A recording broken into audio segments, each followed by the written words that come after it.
Hello दोस्तों, स्वागत है हमारे और आपके यूट्यूब चैनल राहुल बायो में। और आज हम पढ़ने वाले हैं जैव प्रकरण चैप्टर का एक बहुत ही इंपॉर्टेंट टॉपिक जिसका नाम है मनुष्य में पोषण।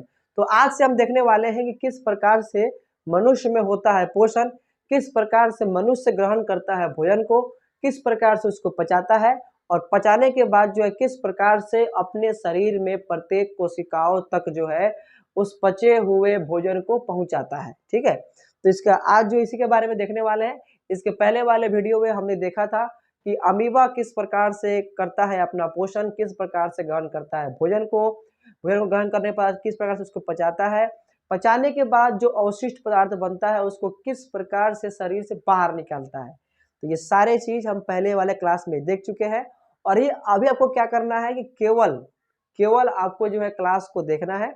उसके बाद में क्या किया जाएगा कि इसका जो है पीडीएफ नोट्स आपको हमारे टेलीग्राम के ग्रुप में मिल जाएगा। आप चाहे तो डिस्क्रिप्शन में लिंक दिया गया है, वहां से आप टेलीग्राम का ग्रुप ज्वाइन कर सकते हैं और वहां से जो है आप नोट्स को आसानी से डाउनलोड कर सकते हैं और काफी अच्छे तरह से घर पे बैठ के पढ़ सकते हैं। ठीक है, तो चलिए बिना टाइम वेस्ट किए हुए टॉपिक को शुरू करते हैं। ठीक है, तो हम लोग देखने वाले हैं मनुष्य में पोषण, यानी किस प्रकार से मनुष्य अपने जो है भोजन ग्रहण करेगा, किस प्रकार से उसको पचाएगा और पचाने के बाद उसकी तो आइए देखते हैं मनुष्य में पोषण।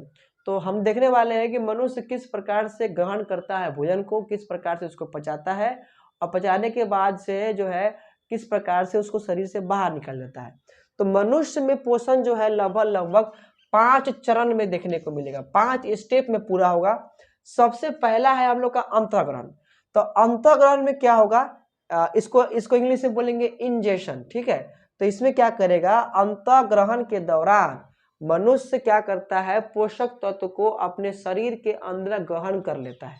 ठीक है, और हम मनुष्य किस में आता है, प्राणी संपोषण में, क्योंकि ये बाहर से ग्रहण करता है भोजन को तब जाके उसको पचाता है। ठीक है, तो सबसे पहला होगा अंतःग्रहण।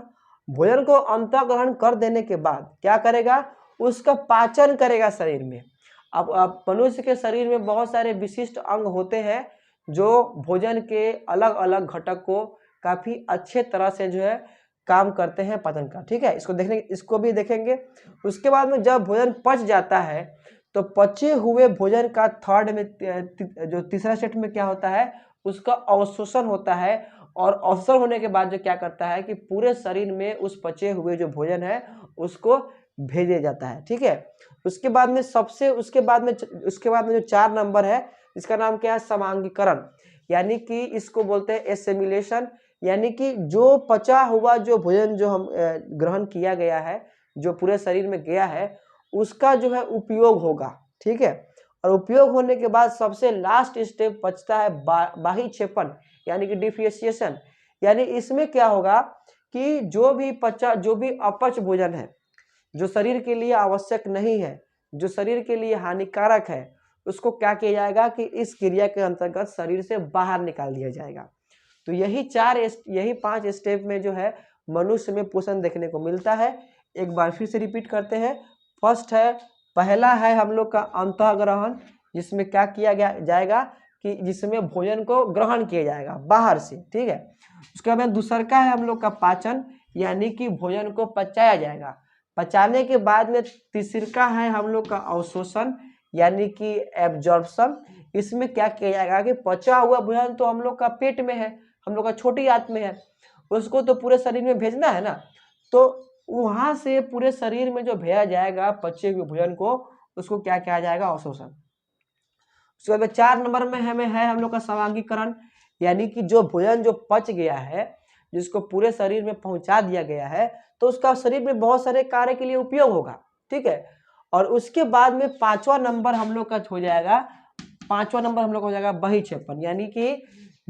यानी कि अगर देखा जाए तो जो अपच भोजन है उसको शरीर से जो है इस क्रिया के अंतर्गत बाहर निकाला जाएगा। ठीक है, तो ये 5 स्टेप में मनुष्य में पोषण देखने को मिलेगा। सबसे अगर ये तो बहुत इजी है कि बाहर से ग्रहण करना भोजन को, उसी को बोलते हैं अंतःग्रहण। उसके बाद पाचन बहुत इंपॉर्टेंट है। पाचन क्या है, तो पाचन एक ऐसी प्रक्रिया है जिसमें क्या किया जाता है कि जटिल पदार्थ को सरल पदार्थ में परिवर्तित कर दिया जाता है और इस क्रिया को करने के लिए जो है एंजाइम सहायता करता है। कौन सहायता करता है? एंजाइम सहायता करता है। अब मान लीजिए अगर देखा जाए तो अगर आपको काफी मोटा और काफी बड़ा रोटी अगर दे दिया जाए खाने के लिए, तो क्या आप उसको आसानी से खा पाइएगा? बिल्कुल नहीं खा पाइएगा। तो पहले आप क्या करिएगा कि वो मोटा और वो काफी जो बड़ा रोटी है उसको आप काफी छोटे छोटे टुकड़ा में तोड़ दीजिएगा और तोड़ने के बाद जो है उसका जो है आप जो है खाइएगा।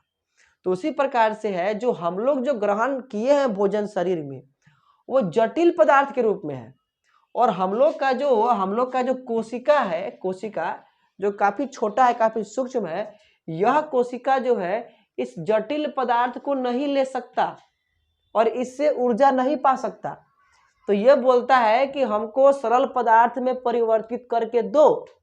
तो क्या क्या होता है कि पाचन की क्रिया के दौरान कि यही जटिल पदार्थ को सरल पदार्थ में परिवर्तित कर दिया जाता है और इस क्रिया में सहायता करता है हम लोग का एंजाइम।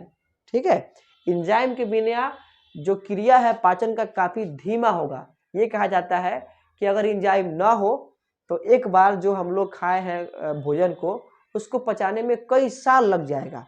तो क्या उतना दिनों तक कोई मनुष्य जीवित रह पाएगा? नहीं जी पाएगा। बिना भोजन के तो मनुष्य 10 मिनट भी जो है, बिना भोजन के तो मनुष्य आधा एक घंटा में उसको जो है दिक्कत होने लगता है। तो उतना देर तक तो मनुष्य जीवित नहीं रह पाएगा। इसीलिए एंजाइम क्या करता है कि उस भोजन के पचने की क्रिया को तेज कर देता है, यानी कि जटिल पदार्थ से सरल पदार्थ में बनने की प्रक्रिया जो है दर को जो है बढ़ा देता है। ठीक है, एंजाइम अगर देखा जाए तो यह एक रासायनिक उत्प्रेरक है। क्या है? एंजाइम क्या है? एक रासायनिक उत्प्रेरक है। अब रासायनिक उत्प्रेरक समझने का अर्थ, कहने का अर्थ क्या हुआ?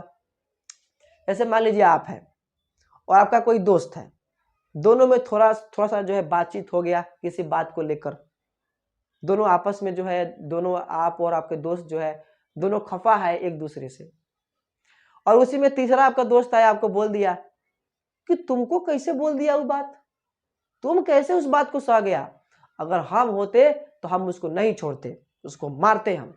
तो अब क्या करिएगा? आपको गुस्सा आएगा और जाके आप उसे झगड़ा कर लीजिएगा।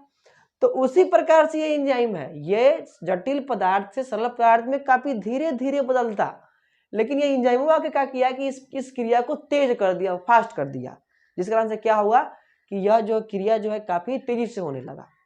जैसे आपका दोस्त आके आप में और आपके दोस्त में जो झगड़ा झुगड़ी जो है वो काफी कम हो रहा था और मारा मारी तो काफी सफे उसका संभावना ही नहीं था कि होगा, लेकिन आपका तीसरा दोस्त आके क्या किया कि उस झगड़ा को और बढ़ा दिया और काफी जो है तेजी से झगड़ा होने लगा। ठीक है ना?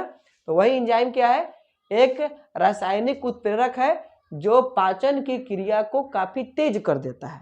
ठीक है, समझ में आया ना बात? और ये एंजाइम जो है यहाँ में दिया गया है कि पाचन के दर को बढ़ा देता है, यानी कि जो पाचन धीरे धीरे हो रहा था वो पाचन क्या होगा अब काफी तेजी से होगा।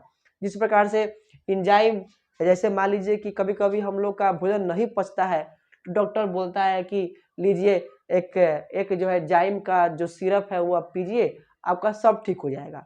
तो क्या होता है कभी कभी बाहर से जो एंजाइम जो है हम लोग दवा के रूप में लेते हैं ताकि हम लोग का क्रिया जो है पाचन का वो अच्छा से हो पाए।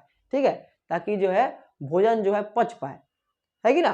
तो वही अगर देखा जाए तो पाचन के दर को बढ़ाने का काम कौन करता है? एंजाइम करता है। अब एंजाइम निकलता कहाँ से है? अभी तो हम देखें कि अगर मान लीजिए शरीर में कमी हो गया एंजाइम का, तो आप जाके डॉक्टर से कोई एंजाइम को लिखवा लीजिएगा और दुकान से खरीद लीजिएगा। लेकिन आपका शरीर का में वो कौन ऐसा जगह है जहां पे एंजाइम बनता है? तो एंजाइम बनता है कहाँ? बाह्य स्रावी ग्रंथि में। अब ग्रंथि होता है दो प्रकार का, एक होता है अंतःस्रावी ग्रंथि और एक होता है बाह्य स्रावी ग्रंथि। तो अंतःस्रावी ग्रंथि क्या करता है कि हार्मोन को बनाता है। अब हार्मोन क्या है उसके बारे में देखेंगे। और बाह्य स्रावी ग्रंथि क्या करेगा? एंजाइम को बनाएगा। और बाह्य स्राविक ग्रंथि का यही मुख्य गुण है कि यह अपना उत्पाद जो है एक नलिका में छोड़ता है। ऐसे मान लीजिए कि, और ग्रंथि यानी कहने का कोई अंग है। जैसे मान लीजिए यहाँ पे हम लोग का यहाँ पे मान लीजिए एक लीवर है, ठीक है। लीवर ऐसे बनता नहीं है लेकिन बता रहे हैं। तो जब ये लीवर अपने अंदर कुछ केमिकल को, कुछ रसायनों को बनाकर एक नलिका के द्वारा एक नलिका के अंदर छोड़े, तब जाके उसको हम लोग बोलेंगे एंजाइम, ठीक है। और वही अपना उत्पाद को नलिका में ना छोड़ के सीधे रक्त में भेज दे तो वो हार्मोन कहलाएगा, ठीक है। तो क्या है कि बाह्य स्राविक ग्रंथि से हम लोग का एंजाइम निकलता है, और ग्रंथि क्या है, एक अंग है जो अपने से कुछ विशेष प्रकार के रसायनों को बना के छोड़ता है, ठीक है। तो ये याद रखना है कि बाह्य स्राविक ग्रंथि से हम लोग का क्या बनेगा कि जो हम लोग का एंजाइम बनेगा, ठीक है। बाह्य स्राविक ग्रंथि का जैसे कि यहाँ पे दिया गया है, जैसे कि लार ग्रंथि। लार ग्रंथि भी एक अंग की तरह है जो एंजाइम निकालेगा, जिससे जो है अच्छा से पच पाएगा भोजन। सेकेंड है हम लोग का जठरा ग्रंथि। लार ग्रंथि हम लोग को मुंह में देखने को मिलता है, जहां से लार निकलता है, थूक निकलता है, और उसी लार के अंदर होता है एंजाइम, जो क्रिया जो है पाचन का बढ़ा देता है। उसके बाद में जठरा ग्रंथि, ये देखने को मिलता है हमारे पेट में, यानी कि आमाशय में, वहां भी जो है क्रिया होता है पाचन का। तो यहाँ से भी कुछ एंजाइम निकलेगा जठरा ग्रंथि से, जो हेल्प करेगा पाचन का क्रिया में। थर्ड है हम लोग का अग्नाशय। अग्नाशय भी एक ग्रंथि की तरह है। अग्नाशय से हार्मोन भी निकलता है, एंजाइम भी निकलता है, ठीक है। तो अग्नाशय से भी बहुत सारा एंजाइम निकलता है, जिससे जो है आसानी से क्रिया हो पाता है पाचन का। उसके बाद में छोटी आंत, जो हम लोग का जो आंत है, छोटी आंत के अंदर भी बहुत सारा ग्रंथि देखने को मिलता है, जो अपने अंदर से बहुत सारे एंजाइम को निकालता है, जिस कारण से आसानी से हो पाता है पाचन। हम लोग का यकृत यानी कहने का अर्थ है लीवर भी क्या है, लीवर भी एक हम लोग का क्या है, हम लोग का एक जो है एक ग्रंथि की तरह है, जो क्या करता है कि अपने अंदर से बहुत सारे एंजाइम को निकालता है, जो भोजन जो पाचन की क्रिया को बढ़ा देता है। ये क्वेश्चन है यहाँ से कि सबसे बड़ा ग्रंथि कौन है, तो हम लोग का जो है यकृत है। यकृत कैसे, क्योंकि ये इसका वजन जो है लगभग 1.5 किलो का होता है, ठीक है। ये लाल रंग का सबसे बड़ा ग्रंथि है, जिसका वजन कितना होता है, 1.5 किलो। उसके अंदर अग्नाशय एक ऐसा ग्रंथि है जो अपने अंदर से हार्मोन भी निकालता है, एंजाइम भी निकालता है, ठीक है। हार्मोन के रूप में यह अग्नाशय अपने अंदर से आपका जो है इंसुलिन को निकालेगा, इसके बारे में देखेंगे। लेकिन अभी केवल कुछ नहीं करना है, आपको नाम को देखना है। प्रत्येक ग्रंथि के बारे में डिटेल्स में हमको पढ़ना है आगे चल के, ठीक है। तो यहाँ पे देखा कि किस प्रकार से हम लोग का क्रिया होगा पाचन में कौन सहायता करेगा, कैसे कैसे कौन कौन से ग्रंथि से कौन कौन से एंजाइम निकलेंगे, है कि ना। इसके बारे में हम लोग देखेंगे आगे चल के। तो अभी तो हम लोग देखेंगे मनुष्य में पोषण कैसे होगा। अब क्या करेंगे कि मनुष्य में पाचन का क्रिया, यानी कि यह स्टेप को देखेंगे कि किस प्रकार से पाचन होगा, किस प्रकार से अवशोषण होगा, किस प्रकार से संचयकरण होगा, और सबसे लास्ट में किस प्रकार से बाह्य क्षेपण होगा। तो अब नेक्स्ट वीडियो में हम लोग ये देखेंगे कि मुंह में पाचन किस प्रकार से हो पाता है भोजन का। उसके बाद में देखेंगे कि हम लोग का जो पेट है, आमाशय, वहां पे कैसे होता है पाचन भोजन का। उसके बाद में देखेंगे कि किस प्रकार से पाचन होता है हम लोग का छोटी आंत में, फिर जो है हम लोग का जाएगा भोजन बड़ी आंत में, और इस प्रकार से हम लोग का जो क्रिया जो है पाचन का वो खत्म हो जाएगा, ठीक है। तो मिलते हैं नेक्स्ट वीडियो में नए टॉपिक के साथ।